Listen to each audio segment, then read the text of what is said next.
The handstand push-up is an amazing display of balance and strength applied. Like a lot of us, I thought this move was impossible. I remember seeing it from fictional characters made of true iron, delusional resilience, and confidence. But is this exercise possible for real human beings who don't have any sand cells? I'm here to tell you it's very possible, and just like with anything, as long as we know the proper form, we can do it in no time. Now let's look at chapter 1, the proper form.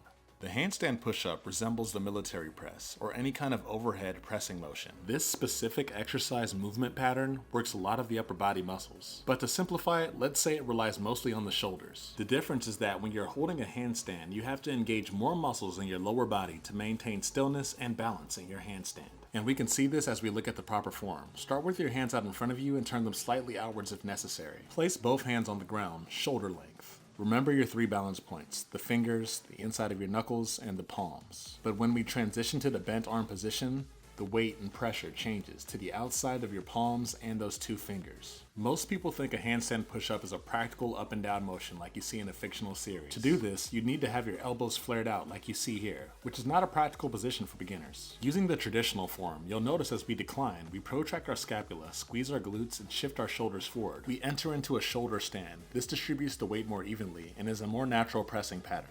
Having your elbows tucked in will also translate to other calisthenic skills that we can learn in the future, so people generally stick with a tucked elbow position. And as we press back into our handstand, it helps me to think about lifting my toes. Moving forward to chapter 2, the natural progressions. Introducing the pike push-up, which is the perfect overhead pressing pattern to master the handstand push-up. What you'll notice immediately is that it has the same body cues for practicing the handstand push-up. Even if you don't want to master the handstand push-up, this is still a great way to build a ton of overhead pressing strength. You can start training with the pike push-up today. You don't have to have such a high pike that I have here. Widen the pike to reduce the load onto your hands, and as you get stronger, I want you to tighten the pike back up. Just remember you want to push up and out through the shoulders and scapula, back into the resting position that would be your handstand. Once you reach a solid level on pike push-ups, I want you to place your feet on any kind of small elevation, and raise it as you get stronger. The same rules apply, except there's more pressure on your hands. Next, I want you to focus on floating pike push-ups, which is doing a regular pike push-up, but at the bottom of the rep, you lift your feet slightly into the air. This is going to do wonders for your shoulder stability and strength. Respect these, because they are no joke. You could even take the floating pike push-up further by extending your legs and getting into a shoulder stand basically at the top of the rep before returning to the pike push-up position. The next natural progression is going to be wall handstand push-ups. The beauty of these is that you get to practice the basic full handstand push-up without a worry of falling. Take note how I'm squeezing my glutes, legs, and core while pointing my toes to keep my body in line.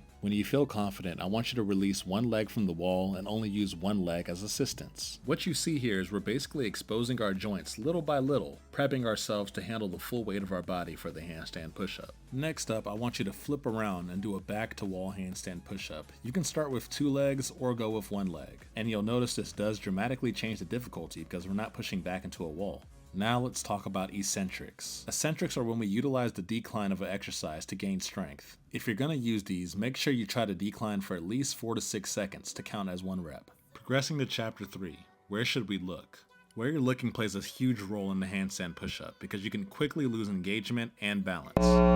When I'm in my handstand, I like to focus on the first or second bumps on my fingers. But when I push up, I keep my eyes about a palm's length forward, helping me maintain balance and control. Moving on to chapter 4, what are the common issues? If you started your handstand push-up training and you're finding that you're falling out of the bottom or losing balance, you need to solidify the bottom of the rep, and you can do this by utilizing the shoulder stand exercise. Main issue number 2 is losing muscle engagement when you're pushing up, so you end up having a banana back appearance. It's important that when you're pushing up, you remember your glutes and legs. Don't forget to squeeze them. It's key to squeeze your lower body because that keeps the rest of your body in line. Issue number 3, and one of the most annoying, is leaning too far to one side. You're kicking up and you're still falling to the same left or right side. Very annoying, but it means you have an imbalance, and we can fix this by doing shoulder taps or any kind of weight shifts on a wall. The key is to have your supporting hand in a comfortable position before switching. Issue number 4 is your hand grip on the ground failing. This is because of the mechanics. Remember, when you go to the bottom portion of the rep, it transfers your weight to the outside of your hands. Issue number 5, and probably the most annoying, is wrist pain. I recommend you invest in parallettes. Parallettes keep your wrists in a fixed position, only moving forward and back, limiting your access to 360 degrees of motion. Using parallettes is a solid choice because it helps your body focus on the movement instead of relying on your wrist. So if they end up not being able to handle the load, or if they end up being too fatigued, you can still train the exercise. If you have any other common issues you want me to focus on, leave a comment below. Moving on to Chapter 5, How to Breathe.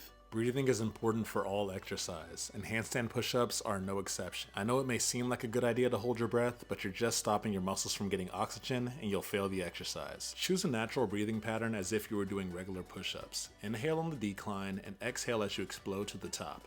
Moving on to Chapter 6, How long is this going to take? The handstand push-up is a testament to any athlete's dedication. If you're starting from absolute zero with no handstand experience, then you need to watch this video and it should take you around 1 year to 1.5 years. However, if you've already done some handstand training and you're pretty decent, then it should take you anywhere from 3 to 6 months. Now that we've learned the handstand push-up, where do we go from here? The first suggestion is to take your handstand push-up even further by adding weight to your body.